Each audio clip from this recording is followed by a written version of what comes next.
शिकंजी का स्वाद। एक प्रोफेसर क्लास ले रहे थे। क्लास के सभी छात्र बड़ी ही रुचि से उनके लेक्चर को सुन रहे थे, लेकिन उन छात्रों के बीच कक्षा में एक छात्र ऐसा भी था जो चुपचाप और गुमसुम बैठा हुआ था। प्रोफेसर ने पहले ही दिन उस छात्र का अजीब व्यवहार नोटिस कर लिया। कुछ दिनों बाद उन्होंने छात्र अपने पास बुलाकर पूछा, तुम हर समय उदास रहते हो, क्लास में अकेले और चुपचाप बैठे रहते हो, लेक्चर पर भी ध्यान नहीं देते, क्या बात है? कुछ परेशानी है क्या?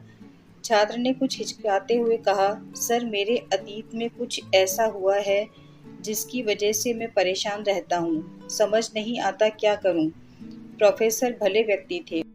उन्होंने उस छात्र को शाम को अपने घर पे बुलवाया।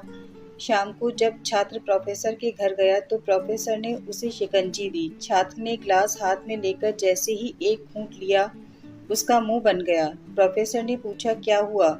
शिकंजी पसंद नहीं आई? सर शिकंजी में नमक थोड़ा ज्यादा है।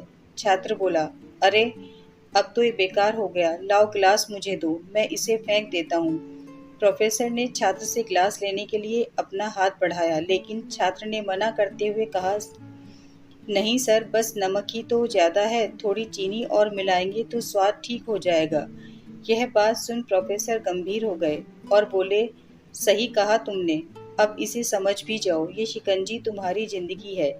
इसमें घुला अधिक नमक तुम्हारे अतीत के बुरे अनुभव हैं। जैसे नमक को शिकंजी से बाहर नहीं निकाल सकते, वैसे ही उन बुरे अनुभवों को भी जीवन से अलग नहीं कर सकते।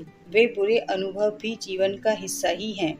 लेकिन जिस तरह हम चीनी घोलकर शिकंजी का स्वाद बदल सकते हैं, वैसे ही बुरे अनुभवों को भूलने के लिए जीवन में मिठास तो घोलनी पड़ेगी ना। इसलिए मैं चाहता हूँ कि तुम अब अपने जीवन में मिठास घोलो। प्रोफेसर की बात छात्र समझ गया और उसने निश्चय किया कि अब वह बीती बातों से परेशान नहीं होगा। सीख। बुरी यादों को भुलाने की कोशिश करें, नई मीठी यादें बनाएं। ऐसे ही और प्रेरक प्रसंग सुनने के लिए वीडियो को लाइक करें, शेयर करें और चैनल को सब्सक्राइब करें। धन्यवाद।